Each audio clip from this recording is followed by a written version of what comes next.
c'est la suite de la leçon précédente. Et cette leçon sera divisée en 3 parties. Mais avant de commencer, on va faire un rappel sur la leçon précédente. Dans le premier paragraphe, on a étudié les milieux de propagation de la lumière. Par exemple, le milieu transparent, ça veut dire un milieu qui laisse passer la lumière presque totalement.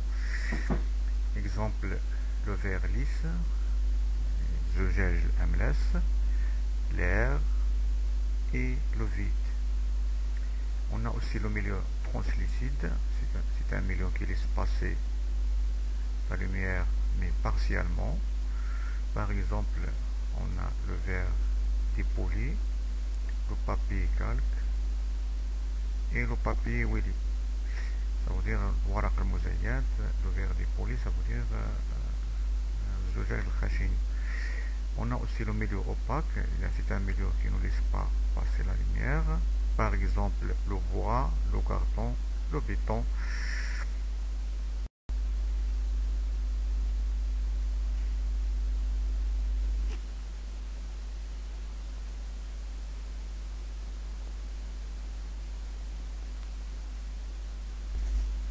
Dans le deuxième paragraphe, on a étudié le principe de propagation rectiligne de la lumière. D'après l'expérience, on a constaté que dans un milieu homogène et transparent, la lumière se propage en ligne droite. Ces lignes sont appelées les rayons lumineux. Chaque rayon lumineux est représenté par une droite fléchée, ça veut dire avec une flèche. Cette flèche indique le sens de propagation de la lumière. Ça veut dire que la lumière se propage de la source vers l'œil. L'ensemble de ces rayons, on les appelle un faisceau de lumière, bien un faisceau lumineux. Et donc, on constate qu'il y a 3 types. Le faisceau parallèle, dont les rayons lumineux sont parallèles, on l'appelle aussi un faisceau cylindrique. Un faisceau convergent, ça veut dire dont les rayons se convergent ou bien se coupent en un point. Un faisceau divergent, dont les rayons sont écartés.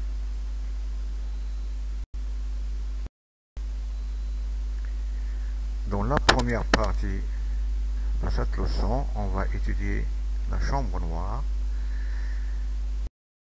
comme exemple de l'application de la propagation rectiligne de la lumière. Et on va passer à l'activité 1. C'est quoi la chambre noire? C'est un instrument optique qui entre dans la fabrication de l'appareil photographique. Il donne l'image d'un objet lumineux sur un écran.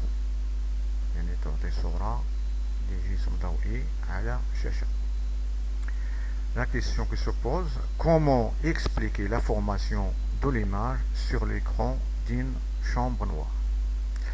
Et donc, pour répondre à cette question, bien sûr, on va faire une description de la chambre noire. Après, on va traiter des expériences. Dans la description, c'est quoi une chambre noire? C'est une boîte opaque. Dans une face est percée d'un petit trou.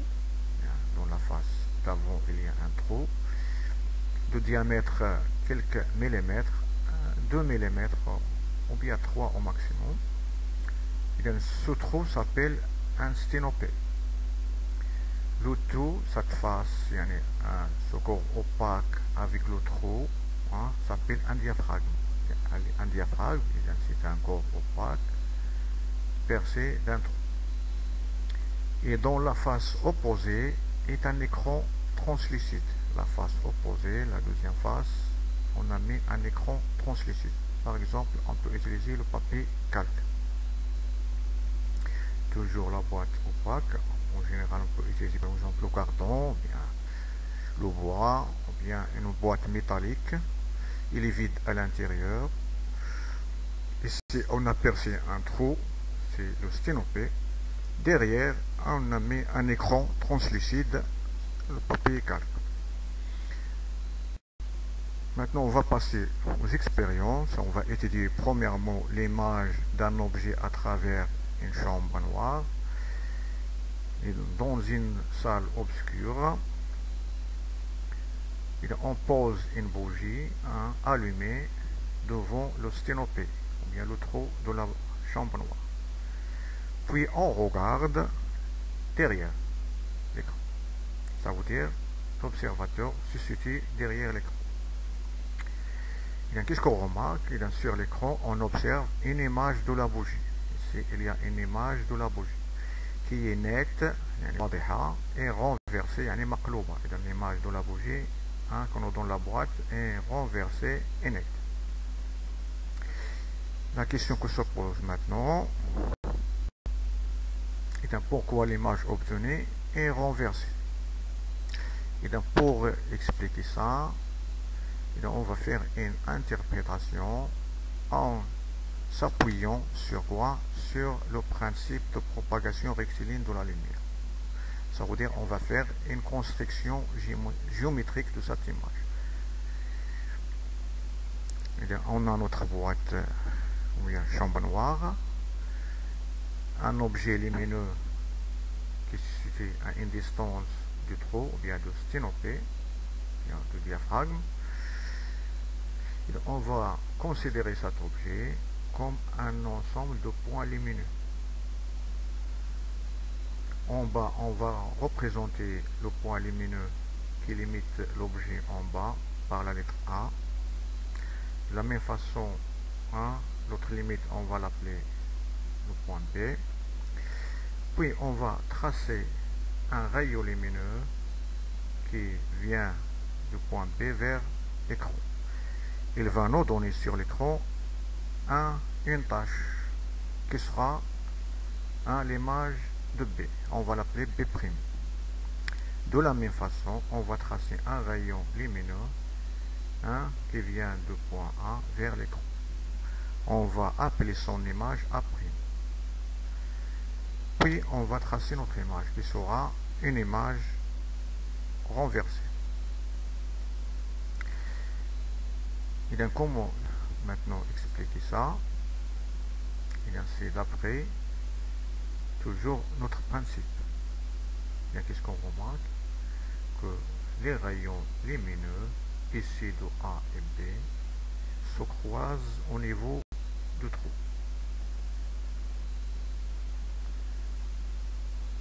Et que chaque point de l'objet et son image sont toujours alignés. Ça veut dire qu'ils se trouvent dans la même ligne. La lettre B, ou bien son image B' sont alignées de la même façon et A'. Ce qui rend l'image renversée. Ça veut dire que chaque point de l'objet A, B, on peut rajouter d'autres points D, C, etc. Ils sont toujours alignés avec leur image. Maintenant, on va passer à étudier quelques facteurs influençant sur l'image, toujours dans la chambre noire. Et pour étudier ça, on va faire l'expérience 1, puis on va faire varier la distance entre les sténopés ou bien le trou et la bougie. Ça veut dire dans une salle obscure, on va poser notre chambre noire, puis une bougie à une distance du trou. Puis on va faire varier sa distance D. On va la diminuer, puis on va l'augmenter. On a ici toujours notre observateur. Et qu'est-ce qu'on observe? Et lorsqu'on éloigne la bougie, vous voyez que l'image devient petite. Lorsqu'on rapproche la bougie, l'image devient grande. Lorsqu'on rapproche la bougie du trou, l'image devient grande et toujours nette et renversée. Et inversement, lorsqu'on éloigne la bougie. Comment expliquer ça? Toujours, on va revenir à un autre principe de propagation rectiligne de la lumière. Et on va faire la même chose que la dernière fois. Et on va tracer l'image de l'objet AB en appliquant le principe de propagation rectiligne de la lumière.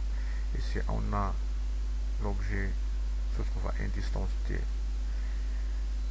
du sténopé ou bien du trou. Ici, lorsqu'on diminue la distance t, ça veut dire on rapproche l'objet, vous voyez que les rayons s'écartent davantage et l'image devient grande. Donc, lorsqu'on éloigne l'objet lumineux, vous voyez que les rayons se rapprochent. La distance qui les sépare diminue. C'est pourquoi l'image devient petite. Ça veut dire que ce principe nous explique pourquoi l'image grandit, pourquoi elle devient petite.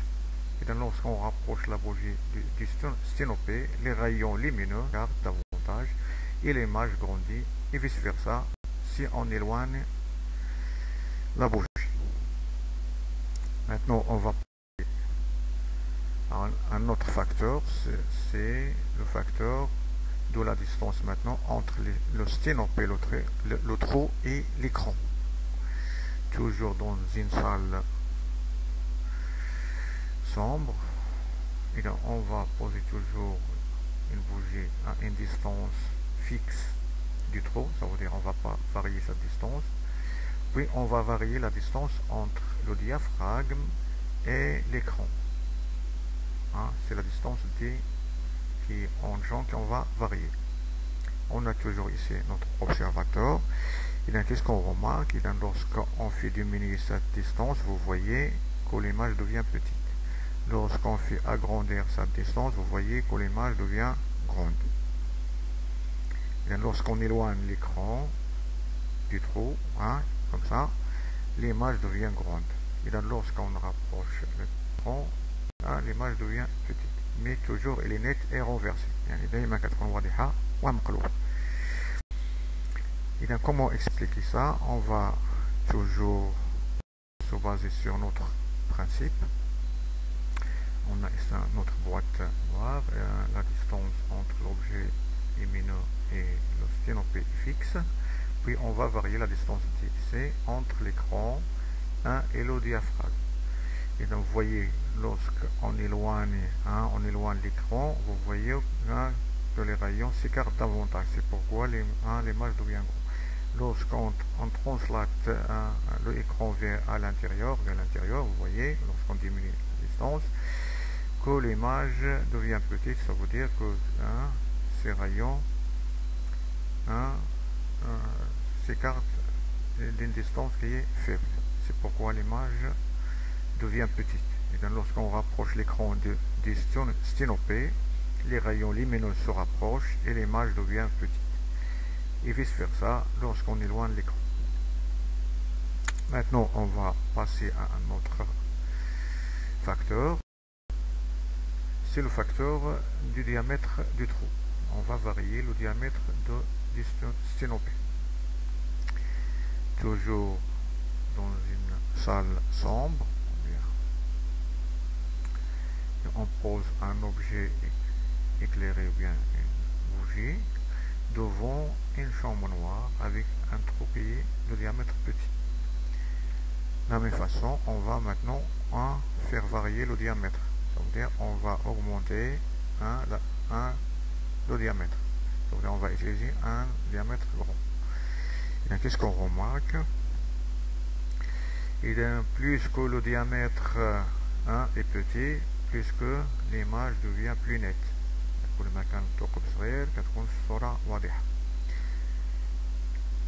Et lorsque le diamètre de trou devient grand, qu'est-ce qui se passe?